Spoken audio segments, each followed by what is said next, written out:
President Trump saying he is ordering military troops into Portland, Oregon. The president going on to say now we got to get China. At 11:47 p.m. local time, the first explosion echoed through downtown Portland. A sudden flash lit up the night as flames climbed the outer walls of the federal detention center, turning the city's quiet skyline into a battlefield of smoke and sirens. Through the haze, a crowd surged forward, holding protest signs that say, "No ICE, no jail." What had started as a protest was no longer a march for justice. It was an assault.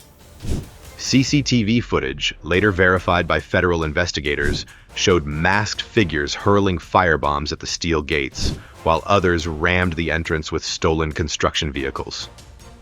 Inside, federal agents braced behind reinforced barriers, launching tear gas rounds into the smoke as the perimeter lights flickered. The target wasn't a police precinct or a courthouse.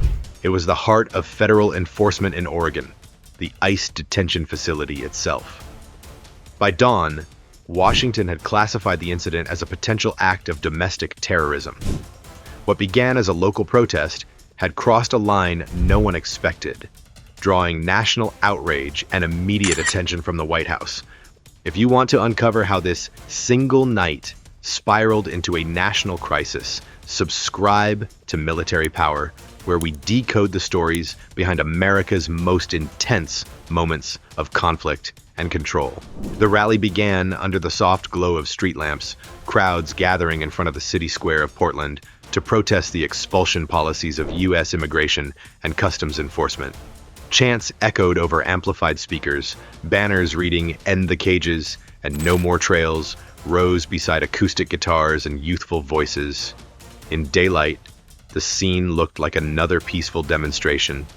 People coming together, music pulsing, purpose vivid. But as dusk deepened, something shifted. When night fell, larger contingents clad in black began to emerge. These groups, often identified by local media as affiliated with Antifa, moved with purpose beyond mere protest. They split into smaller teams, equipped with batons, makeshift shields, spray paint cans, and shields of plywood. Their formation looked almost tactical in nature, flanking the public protest, circling the perimeters, probing weak points. Within hours, the chanting crowd on the sidewalk had been replaced by a ring of individuals laying siege to a federal facility. Glass broke, fires sparked, a portion of the demonstration had become an outright assault. Molotov cocktails arced over fences, igniting flames against the compound of the ICE detention center. Construction vehicles belonging to government contractors were hijacked, repositioned as barricades against federal agents. The crackle of fire, the shatter of windows, the drone of drones overhead, all testified to something more than protest. From the view of security officials, a federal installation had been transformed into a war zone. One security analyst later remarked, "Those who called themselves protesters believed they were freeing the innocent, but from the standpoint of the law, they turned a federal stronghold into a battlefield." Social context laid the groundwork for just such a collapse. The city of Portland had in recent times become the symbol of urban unrest. After nearly 100 consecutive nights of demonstrations, local law enforcement was stretched thin. Several precincts had declared zones off limits. Graffiti scrawled across downtown walls defied city ordinances, and business owners reported tens of millions in losses from vandalism and arson. More than 100 officers had been injured, and dozens of municipal vehicles had been burned during the preceding months of unrest. That pattern had signaled a turning point. The city was fatigued.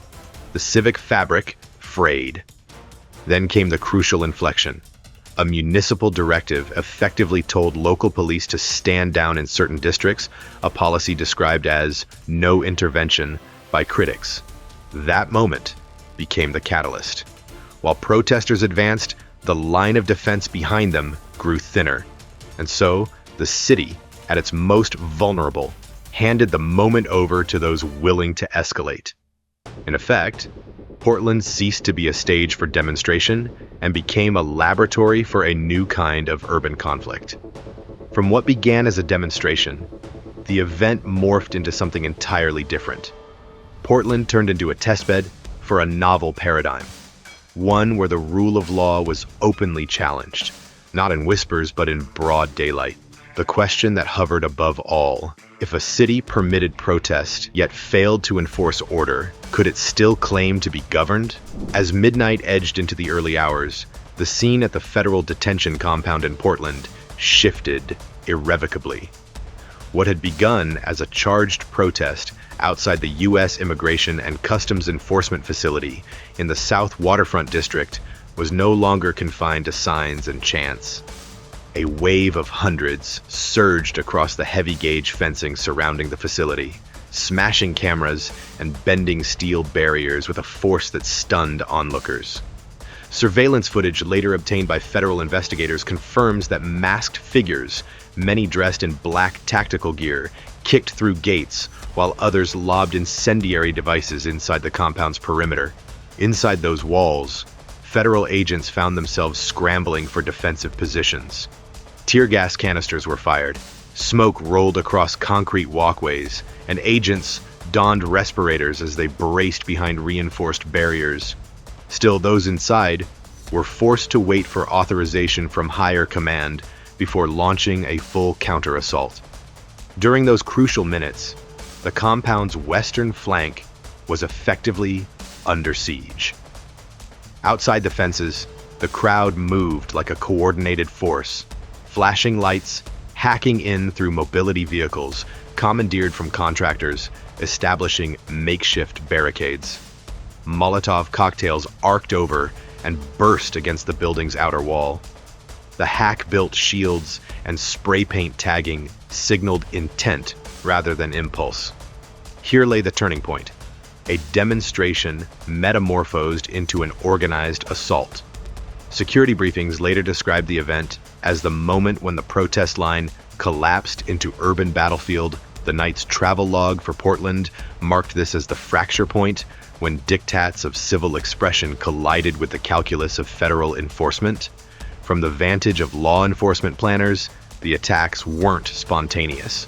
They bore hallmarks of coordination, teams advancing, retreating, probing weak links in the perimeter. From the street-level perspective of supporters, however, the narrative remained one of liberation. "Free those detained," the slogans asserted. Yet the transformation was unmistakable.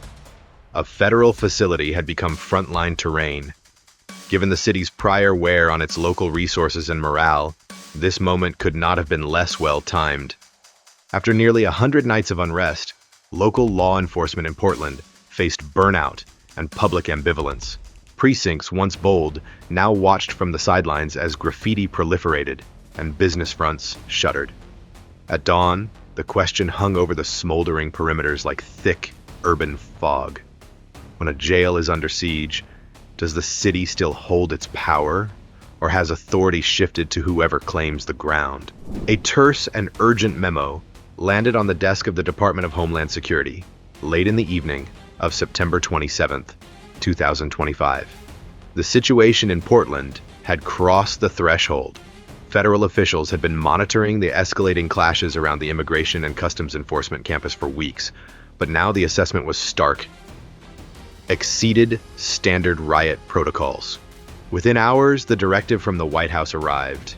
Donald Trump personally ordered the deployment of military-style forces to the city, vowing that every federal immigration facility under duress would be defended, and that the authorities would use full force if necessary. At the stroke of midnight, convoys of blacked-out tactical vehicles rolled into the South Waterfront District.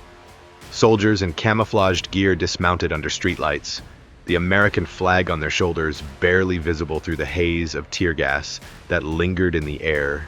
Drones hovered overhead, their red sensors scanning the perimeter of the ICE compound, transmitting real-time footage to command centers 100 miles away that marked a departure from riot control as the nation knew it. Inside the command van, a senior official muttered the phrase that would echo across classified channels: "They do not bring handcuffs, they bring tactics." That directive reflected The new posture agents equipped with high-velocity crowd control rounds, sound projector systems, and UAV-directed surveillance loops took over sectors that local police once patrolled.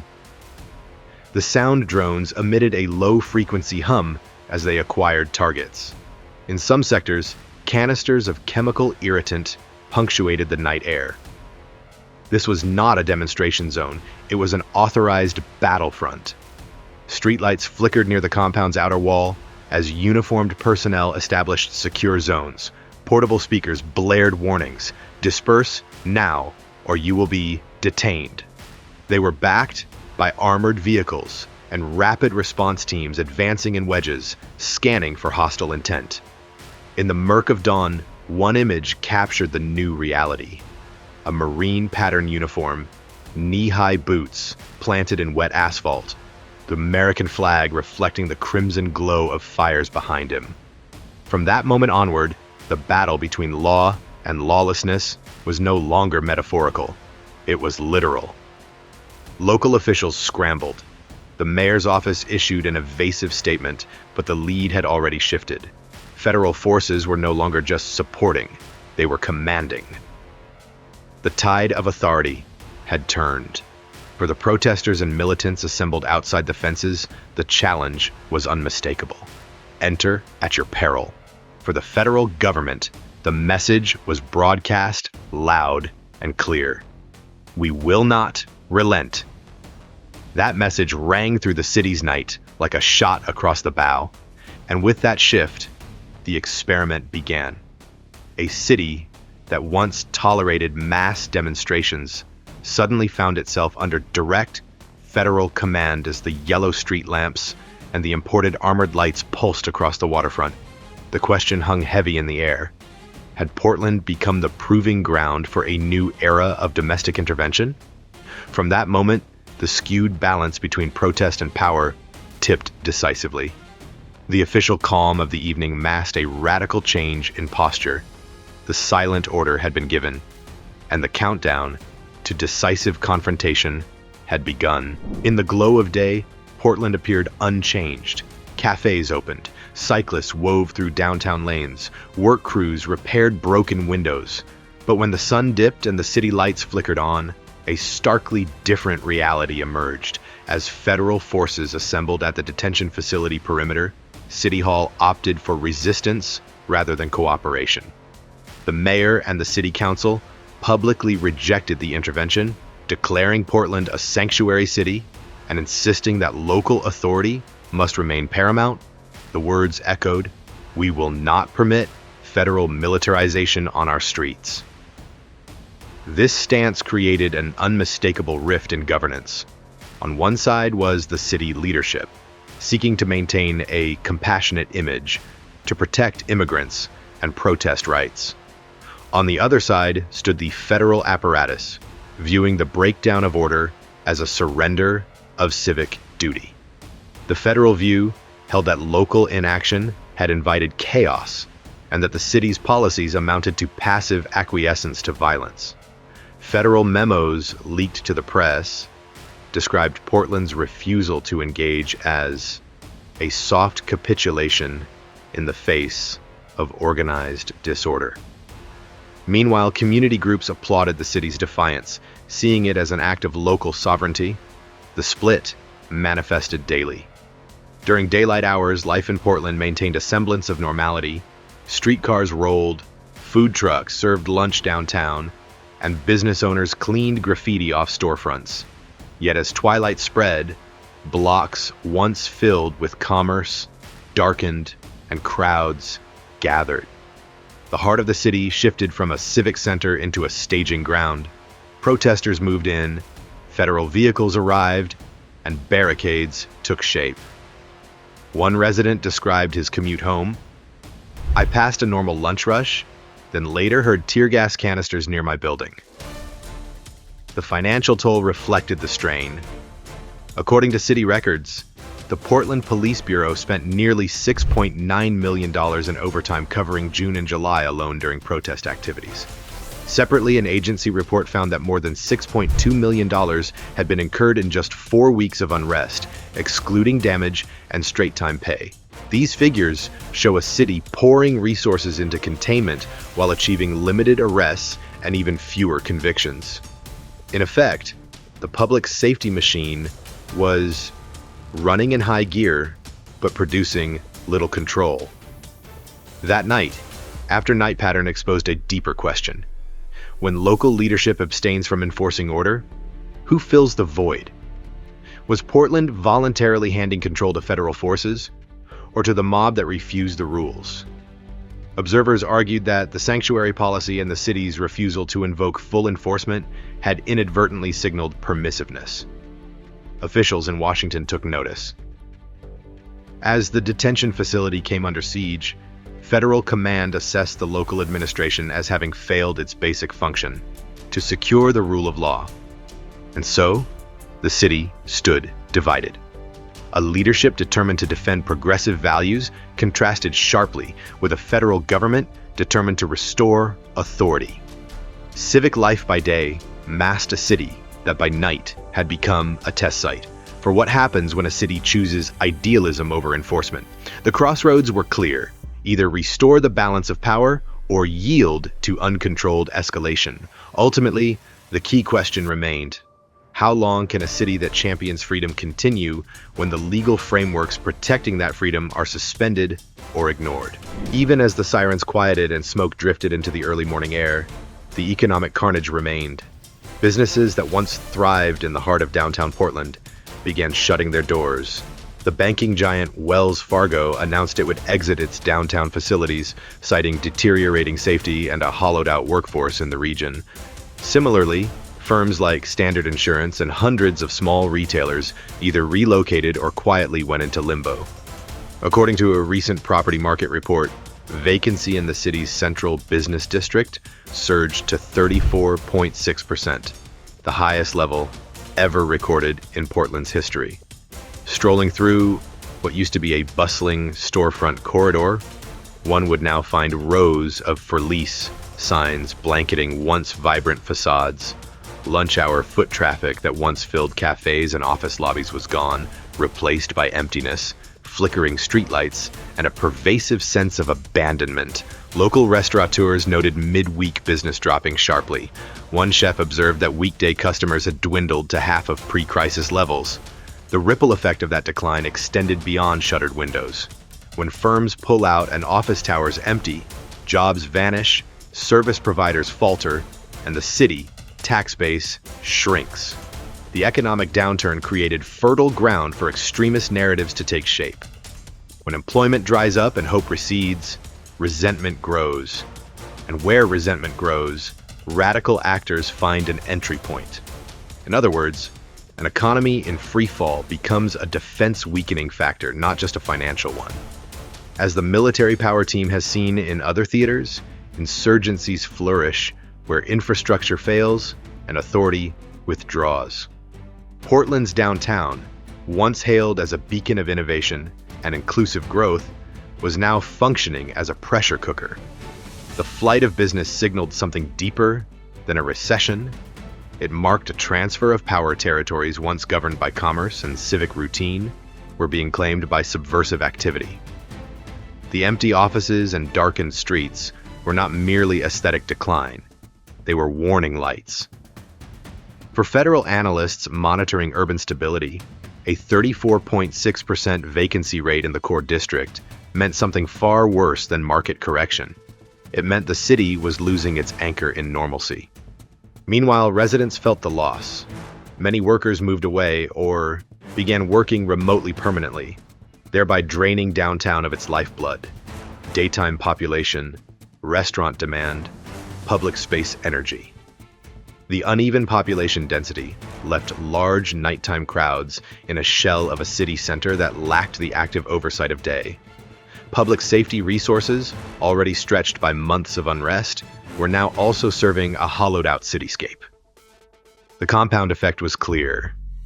Less taxable income, fewer on-site witnesses, fewer daytime operations meant more opportunities for disorder after hours. And so, the twist arrived. Every company that pulled out, every storefront that flipped to for lease, stripped Portland of yet another reason to believe that order could return by itself. The city's recovery became not just an economic proposition, but a strategic one. If the power of commerce evaporates, the power of control follows. Downtown's once bright towers reflected more than corporate logos. They reflected the state's presence. As they dimmed, the shadow of instability lengthened. In a place where the social contract seemed unraveling, the question hung heavy. How much time does a city have left when its economy collapses, the jobs vanish, and the ground underneath begins to shift? The structural battleground was no longer just the perimeter of a jail or a fenced-in compound. It was the very fabric of the city. When the economy collapses, every street corner becomes contested. And Portland, for all its scenes of fiery protest and tactical maneuvers, found itself fighting a battle it never signed up for. Shortly after midnight, a convoy of armored vehicles rolled into position around the federal detention facility in Portland's South Waterfront district. Under the glare of searchlights, the barricades erected by protesters were confronted for the first time, not by local police, but by a disciplined federal force. The message came through loud and clear. This was not a demonstration anymore. It was an operation. Witnesses observed helicopters circling overhead and high-intensity floodlights scouring alleys and rooftops. In what federal briefings later described as Phase 1 of the retake, access roads were sealed and command posts established at strategic intersections. Inside the compound, teams from U.S. Marshal Service and U.S. Immigration and Customs Enforcement's tactical arm surged forward. Working in tandem with federal special response units, they smashed through barricades, arrested more than 30 suspected agitators, and confiscated incendiary devices, Molotov cocktails, improvised shields, and graffiti spray stencils. Media outlets cited the operation as finally disrupting the months-long siege of the facility. The assault was declared swift and brutal, and in many quarters hailed as necessary to reassert order. From the vantage of the protesters, the scene changed in mere minutes. The crowd, with drums and chants moments before, disintegrated into scattered pockets of resistance. Injured individuals were carried away, some limping under the weight of heavy equipment, others treated by paramedics at makeshift triage points. One local news helicopter captured a drone view of the perimeter, officers in full tactical gear lining a street, hosing down the area with chemical irritants while federal dogs sniffed out hidden devices. Official statements described the operation's goal as securing the facility and restoring access roads, but analysts said it went further. It marked the federal government's decision to draw the line. While the counterstrike achieved its tactical aims, it raised deep political questions. Local government officials in Portland were blindsided. The intervention, unsigned by the city but green-lit from Washington, highlighted the fragile balance between federal power and municipal autonomy. Court filings later revealed that the deployment of National Guard members to support the operation was contested in federal court as recently as late October. Some residents cheered the return of stability. Others feared the beginning of a new era in which the federal government could override local control at will. The streets themselves told the story. On one block, a shuttered cafe sat next to a fire-blackened storefront. On another, an armored personnel carrier idled outside a federal highway office. The kinetic energy of confrontation may have dissipated, but the strategic aftershock remained. The operation forced a reckoning. Portland's status as a sanctuary city was no longer merely a policy symbol. It was the subject of direct military-style enforcement. For the federal forces, it was a show of strength. For the city, it was a moment of reckoning. As dawn broke, the compound was secured, access restored, and routine operations announced to resume under guard. Yet the question lingered in every local newsroom and council chamber. Was this truly a victory of law and order? or the opening chapter of a broader shift in how the federal government views civil unrest? At that moment, the answer was not yet clear. The silent order had been executed, the counterstrike concluded, but the strategic implications were only beginning to unfold. The fighting may have paused, but the war between municipal autonomy and federal command had entered a new phase. By dawn, the smoke had cleared, but the scars on Portland's streets told a deeper story. The broken glass, the blackened storefronts, and the lingering scent of tear gas marked more than a night of unrest. They marked a test of how far America's democracy could stretch before it began to tear. What unfolded in Portland was never just about one protest or one policy. It was a confrontation between two visions of power, one rooted in local autonomy and another in the authority of the federal state. Across the country, analysts warned that if this pattern spread, if cities continued to defy federal orders while Washington doubled down, the United States could face an ideological conflict fought not on foreign soil, but within its own borders. The tension between freedom and control, compassion and security, had moved from the political arena to the city streets. In many ways, Portland became the stage where the nation rehearsed its own internal battle for balance. History often teaches that freedom cannot survive without order, but order, too, cannot endure when citizens lose faith in the institutions meant to protect them.